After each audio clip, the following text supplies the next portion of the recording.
मित्रों, किसी स्त्री के भाग्य में पुत्र की प्राप्ति नहीं होती है और उसे पूरे जीवन में निसंतान ही रहना पड़ता है। और वो कौन से कार्य हैं जो एक पतिव्रता स्त्री को अपने जीवन में कभी नहीं करने चाहिए, नहीं तो उसे पुत्र की प्राप्ति नहीं होती। मित्रों, एक समय की बात है जब माता लक्ष्मी भगवान विष्णु से मिलने के लिए जाती हैं और भगवान विष्णु से कहती हैं कि प्रभु, आज मैं आपसे 3 प्रश्नों का उत्तर पूछने के लिए आई हूं। तो भगवान विष्णु कहते हैं, हे देवी, तुम निसंत होकर अपने 3 प्रश्नों को मुझे बताओ, मैं तुम्हारे प्रश्नों का उत्तर अवश्य दूंगा। प्रश्नों को बताते हुए माता लक्ष्मी कहती है कि प्रभु, मेरा पहला प्रश्न यह है कि वो कौन सी स्त्री है जिसके भाग्य में पुत्र की प्राप्ति नहीं होती है और वो पूरा जीवन निसंतान ही रहती है। और मेरा दूसरा प्रश्न है, वो कौन सी स्त्री है जो समय से पहले ही विधवा हो जाती है और बिना पति के दुखी जीवन व्यतीत करती है। और मेरा तीसरा प्रश्न है कि वो कौन सी स्त्री है जो पति के होते हुए भी एक दुखी जीवन जीती है और उसे कभी भी अपने जीवन में सुख की प्राप्ति नहीं होती। तो भगवान विष्णु माता लक्ष्मी के 3 प्रश्नों को सुनकर बोले, हे देवी, मैं तुम्हें एक कथा सुनाता हूं जिससे सुनकर तुम्हें तुम्हारे प्रश्नों का उत्तर मिल ही जाएगा, किंतु बहुत ध्यान से सुनना। तो माता लक्ष्मी कहती हैं कि आप कथा सुनाइए प्रभु, मैं कथा को पूरा मन लगाकर सुनूंगी। और कथा को सुनते हुए भगवान विष्णु कहते हैं कि एक समय की बात है जब एक गांव में एक सेठ रहता था और उस सेठ के 2 पुत्र थे और दोनों की शादी हो रखी थी। तब सेठ और सेठ की पत्नी दोनों ही बहुत दुष्ट स्वभाव के थे और सेठ का बड़ा बेटा और उसकी पत्नी भी दुष्ट स्वभाव की थी, लेकिन सेठ का छोटा बेटा बहुत ही अच्छे स्वभाव का था और उसकी पत्नी भी अच्छे स्वभाव की थी और वो अकेले ही घर का सारा काम कर लेती थी और घर में सभी के कपड़े भी धो लेती थी। हमेशा उसका अपमान करते रहते थे। कथा को आगे बताते हुए भगवान विष्णु कहते हैं, सेठ की बड़ी बहू का एक बेटा था और छोटी बहू की एक पुत्री थी।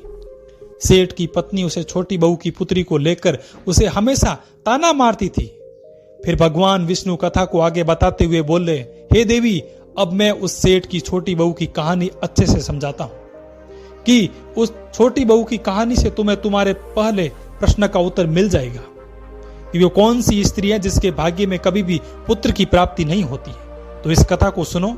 और उसे सेठ की जो पत्नी थी वो पहले से ही बड़े दुष्ट स्वभाव की थी और उसके दुष्ट स्वभाव के कारण घर के सभी लोग उसे बहुत ज्यादा परेशान थे और वो अपनी छोटी बहू को भी बहुत ज्यादा परेशान करती थी। उसे बहू को परेशान करने में बहुत बड़ा मजा आता था। और उस सेठ की छोटी बहू का नाम राधिका था। राधिका घर का सारा काम करती थी, फिर भी उसका अपमान करते थे। सेठ की पत्नी उसे हमेशा बहुत परेशान करती थी। वो कितना भी घर का काम करती थी पर उसे परेशान करके ही रहती थी। एक दिन राधिका घर में झाड़ू लगा रही थी। सेठ की पत्नी बोली, इतनी देर हो गई हो, तुम अभी तक झाड़ू नहीं लगा पाई? मैं मंदिर जा रही हूं और जब तक वहां से आऊंगी तब तक खाना बन जाना चाहिए। आते ही मैं खाना खाऊंगी। फिर वो बेचारी साफ सफाई करके खाना बनाने में लग गई और खाना बनाते समय वो मन में सोच रही थी, मैं घर का इतना काम करती हूँ फिर भी मेरी सास मुझे हमेशा डांटती रहती है और हमेशा परेशान करती रहती है और कभी भी प्रेम से बात नहीं करती और घर का सारा काम मुझे ही करवाती है। राधिका ये सब सोच ही रही थी, तभी दरवाजा खटखटाने की आवाज आई। तो उसने सोचा, अभी तो खाना भी तैयार नहीं हुआ और लगता है आज मेरी सासू माँ बहुत जल्दी ही मंदिर से लौट आई।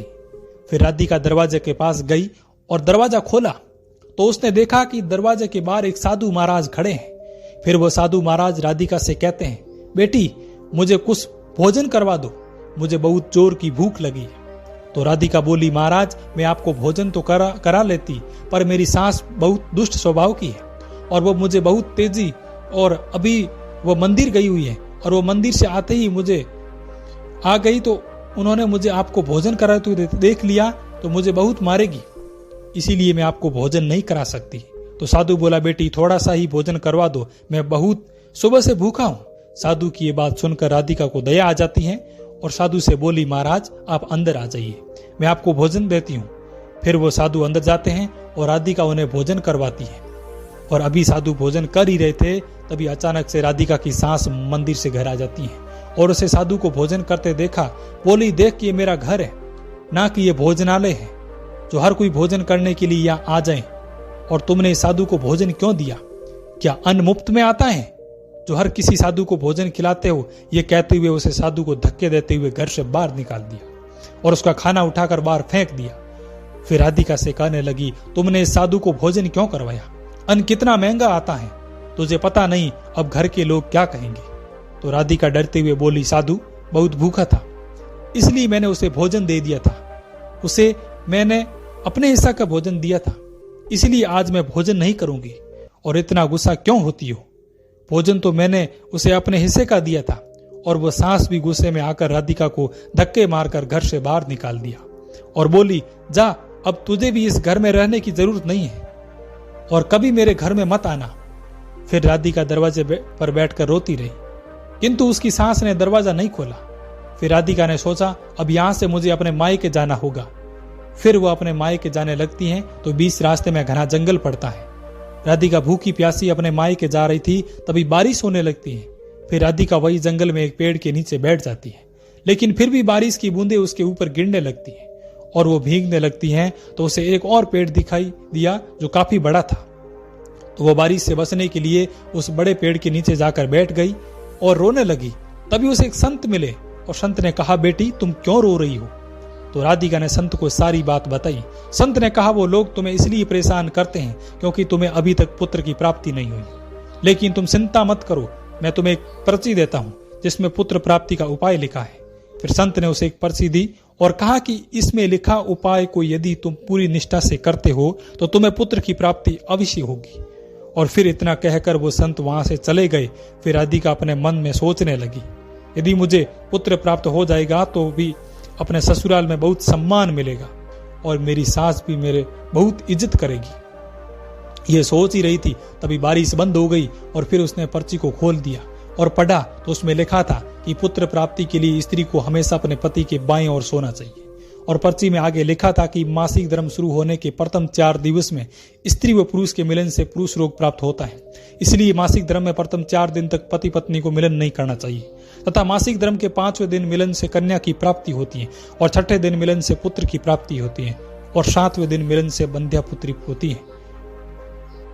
तथा मासिक धर्म के 10वीं रात्रि में मिलन से अति श्रेष्ठ पुत्र की प्राप्ति होती है। और फिर उसे पर्ची में लिखी सारी बातें पढ़कर राधिका अपने मन में सोचने लगी, अब मैं इसी जंगल में रहूंगी। फिर वह जंगल में ही कुटिया बनाकर रहने लगी। फिर उसका पति उसे ढूंढते हुए उस जंगल में राधिका के पास पहुंचा और उससे कहा, तुम घर चलो। तो राधिका ने उसे पर्ची वाली सारी बात बताते हुए कहा कि अब मैं यहीं रहूंगी जब तक मुझे पुत्र की प्राप्ति नहीं हो जाती। यह सुनकर उसका पति भी उसके साथ जंगल में रहता है। राधिका ने अपने मासिक धर्म के दौरान मासिक धर्म की 10वीं रात्रि में अपने पति के साथ मिलन किया और वो गर्भवती हो गई। फिर सुबह स्नान करके राधिका सुबह पूजा पाठ करने बैठ गई। तभी उसका पति लकड़ी काटने के लिए चला गया और फिर भयंकर तूफान आया जिससे उसकी झोंपड़ी उड़ गई और भारी बारिश होने लगी। और फिर राधिका बारिश से बचने के लिए फिर उसी पेड़ के नीचे जाकर बैठ गई और उसे पेड़ पर 2 राक्षसी रहती थी जो इस समय वो बाहर गई हुई थी। और थोड़ी देर बाद वो दोनों राक्षसी आकर पेड़ पर बैठ गई और उसी पेड़ के नीचे राधिका बैठी थी। फिर वो दोनों राक्षसी आपस में कहने लगी, चलो सोने के टापू पर चलने लगते हैं। तो दूसरी कहने लगी, पर चलेंगे कैसे? तो पहले राक्षसी ने बोला, इसमें कौन सी बड़ी बात है, इस पेड़ को अभी भी उड़ा देती हूँ, इसी से चलेंगे। और इतना कहकर वो दोनों राक्षसी उस पेड़ पर बैठकर सोने के टापू की तरफ निकल लेती है। और इस पेड़ के नीचे पेड़ की जड़ पर राधिका भी बैठी थी, इसलिए साथ में वो भी उड़ने लगती है। किंतु राक्षसी को यह बात पता नहीं थी कि इसी पेड़ के नीचे एक औरत भी है। और कुछ ही देर में वो दोनों राक्षसी सोने के टापू पर पहुंच जाते हैं। और फिर दोनों राक्षसी को भूख लगी तो वो दोनों पेड़ से उतरकर शिकार करने के लिए चली गई। फिर राधिका पेड़ की जड़ से उतरकर जब सोने के टापू पर पैर रखा तो उसने देखा कि यहाँ तो सब सोना ही सोना है। तो वो जल्दी जल्दी सोने को अपनी साड़ी के आंचल में भरने लगी और जितना सोना भर सकती थी उतना भर लिया। तो फिर दोबारा इस पेड़ की जड़ पर आकर बैठ गई। फिर कुछ देर बाद दोनों राक्षसी शिकार करके वापस आ गई। फिर पेड़ के ऊपर बैठ गई और फिर दोनों आपस में कहने लगी, चलो अब यहाँ से चलते हैं। और फिर कुछ ही देर में वो दोनों राक्षसी पेड़ को लेकर वहीं पर पहुंच गई। फिर राधिका पेड़ की जड़ पर ही बैठी रही जब तक वो दोनों राक्षसी उस पेड़ से चली नहीं गई। फिर भगवान विष्णु कहानी को आगे बताते हुए माता लक्ष्मी से कहते हैं, अब कहानी को ध्यान से सुनो, क्योंकि यही से आपको पता चलेगा कि किसी स्त्री के भाग्य में पुत्र की प्राप्ति नहीं होती है। तो माता लक्ष्मी कहती है कि जी प्रभु। भगवान विष्णु कहते हैं, फिर कुछ देर बाद वो दोनों राक्षसी वहां से चली जाती हैं और फिर राधिका उसे सोने को लेकर पेड़ के जड़ से नीचे आ गई और सोचने लगी कि ये सारा सोना लेकर मैं अपने घर जाऊंगी और मेरी सास इतना सोना देकर खुश हो जाएगी और मुझे परेशान करना बंद कर देगी और मुझे घर का काम भी नहीं करवाएगी। राधिका ये सोच ही रही थी, तभी उसका पति भी जंगल से लकड़ी काट कर आ गया और राधिका से कहने लगा, इतना सारा सोना तुम कहां से ले आई हो? तो राधिका ने उस राक्षसी वाली सारी बात बताई और कहा, चलो अब हम लोग घर चलते हैं। तो उसका पति बोला, ठीक है, और फिर दोनों घर जाते हैं। और घर जाते ही राधिका ने अपनी सास को सारा सोना दे दिया। फिर इतना सारा सोना देखकर उसकी सास बहुत खुश हुई और उसे पूछने लगी कि तुम इतना सारा सोना कहां से लाई हो? तो राधिका ने अपनी सास को राक्षसी वाली सारी बात बताई और फिर उसकी सास ने सारा सोना ले लिया। और अब उसके बाद राधिका से कहने लगी कि इतने सोने से क्या होगा, जब वहां पर बहुत सारा सोना था तो तुझे और भी ज्यादा लाने की जरूरत थी, इतना थोड़ा सोना लेकर क्यों आई हो? तो राधिका बोली, माँ जी इतना सारा सोना है और नहीं लाती तो क्या होता? तो सास बोली, तुझे और ज्यादा सोना लाना था और आराम से बैठकर खाती तो भी ये सोना खत्म नहीं होता। अब तू देख, इस बार मैं जाऊंगी और बहुत सारा सोना लेकर आऊंगी। तो राधिका ने कहा कि नहीं माँ जी, आप वहां मत जाओ, वहां जान से भी ज्यादा खतरा है। तो सास बोली, नहीं मैं तो जाऊंगी और बहुत सारा सोना लेकर आऊंगी। और इस प्रकार उसकी सास ने उसकी बात नहीं मानी और वो इस जंगल में पहुंच गई और उसी पेड़ के नीचे बैठ गई जहां पर कुछ दिनों पहले राधिका बैठी थी। तो उसे राक्षसी उड़ाकर सोने के टापू पर ले गई थी। फिर कुछ देर बाद राधिका की सास पेड़ की जड़ पर बैठी रही और थोड़ी ही देर में वो दोनों राक्षसी आई और उसे पेड़ के ऊपर बैठ गए। और फिर एक राक्षसी कहने लगी, आज सोने के टापू पर नहीं बल्कि नदी के किनारे पर चलते हैं और वहां मछलियां खाएंगे। इतना कहकर उसे पेड़ को लेकर नदी की तरफ चल देती है। तभी उसकी सास एकदम से बोल पड़ी, तुम दोनों पेड़ को सोने के टापू पर लेकर क्यों नहीं जा रही हो? तभी उन दोनों की नजर राधिका की सास पर पड़ी और उसकी सास सोचने लगी कि मैंने क्या बोल दिया, अब तो यह राक्षसी जान जाएगी कि इस पेड़ पर कोई और भी है। फिर वह उन दोनों ने देखा कि इस पेड़ के नीचे एक स्त्री बैठी है और उन दोनों ने उस पेड़ को जोर से हिलाया, जिसके कारण उसकी सांस पेड़ से नीचे गिर गई और जिसकी उसकी मौत हो गई। उसके बाद जब उसके घर वालों को उसकी मौत का पता चला तो सभी लोग वहां पहुंच गए और राधिका कहने लगी, मैंने सासू माँ को बहुत समझाया था कि वहां मत जाओ, फिर भी वहां सोने के लालच में चली गई। अब इनके लालच का फल इन्हें मिल गया। मित्रों, कहानी को आगे बताते हुए भगवान विष्णु कहते हैं कि इस तरह से उसे सांस की मौत हो गई और इसीलिए हमें कभी भी लालच नहीं करना चाहिए। और फिर कुछ समय के बाद राधिका के पुत्र प्राप्त हुआ और राधिका बहुत खुश थी और उसने अपने घर में एक दावत रखी जिसमें उसने बहुत से पंडितों और संत महात्माओं को अपने घर पर भोजन करवाया। और फिर भोजन करके सभी संत महात्माओं ने उसे बहुत आशीर्वाद दिया। और उस सेठ के बड़े बेटे की बहू हमेशा राधिका को पुत्र को लेकर बहुत ताने मारती थी और उसका मुंह हमेशा के लिए बंद हो गया। फिर भगवान विष्णु माता लक्ष्मी से कहते हैं कि यह कथा समाप्त हुई नहीं है, अभी भी मैं तुम्हें तुम्हारे प्रश्नों का उत्तर देता हूं। तुम्हारा पहला प्रश्न था कि कौन सी स्त्री के भाग्य में पुत्र की प्राप्ति नहीं होती है और वह पूरा जीवन निसंतान रहती है।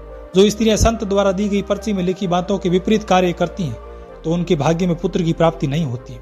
और जो स्त्रियां अपने पति का आदर नहीं करती हैं और हमेशा उनसे लड़ती झगड़ती रहती हैं और अपने पति से हमेशा नाराज रहती हैं, उनके भी भाग्य में पुत्र की प्राप्ति नहीं होती। इसलिए प्रत्येक स्त्री को अपने जीवन में पति का आदर सम्मान करना चाहिए।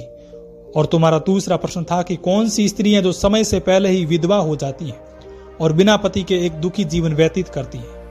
तो समझ लो, जो स्त्रियां पति के होते हुए भी मांग में सिंदूर नहीं लगाती हैं और नई मंगलसूत्र पहनती हैं और जहां भी जाती हैं बिना सिंदूर और बिना मंगलसूत्र के जाती हैं तथा पति के कहने पर भी उसकी बात नहीं मानती हैं और पराये पुरुषों के साथ संबंध बनाती हैं, ऐसी स्त्रियां समय से पहले ही विधवा हो जाती हैं। और इसीलिए एक शादीशुदा स्त्री को पतिव्रता जीवन जीना चाहिए और अपने पति के अलावा पराई पुरुषों को नजर उठाकर कभी भी नहीं देखना चाहिए।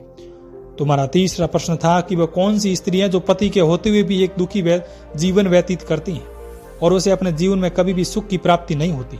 तो समझ लो, ये वह स्त्रियां हैं जो सुबह देर तक सोती रहती हैं और सुबह 8 से 9 बजे के बाद उठती हैं और बिना स्नान किए भोजन बना देती हैं, पूजा पाठ भी नहीं करती हैं और कहीं भी जाना हो तो अपने पति के बिना आज्ञा के चली जाती हैं। पति के मना करने के बाद भी नहीं मानती हैं, पति की एक भी बात नहीं मानती हैं, तो ऐसी स्त्रियों के जीवन में कभी भी सुख की प्राप्ति नहीं होती है और हमेशा दुखी जीवन व्यतीत करती हैं। इसलिए एक पतिव्रता स्त्री को हमेशा चरित्रवान रहना चाहिए और प्रातः काल में उठकर स्नान आदि करके पूजा पाठ करके फिर भोजन तैयार करना चाहिए, जिससे कि घर में सुख शांति आती है। और माता लक्ष्मी की पूजा भी करनी चाहिए, जिससे माता लक्ष्मी प्रसन्न होती हैं। कैसी लगी मित्रों यह कथा आपको? हमें कमेंट में कमेंट करके जरूर बताएं। बोलो जय माता लक्ष्मी की।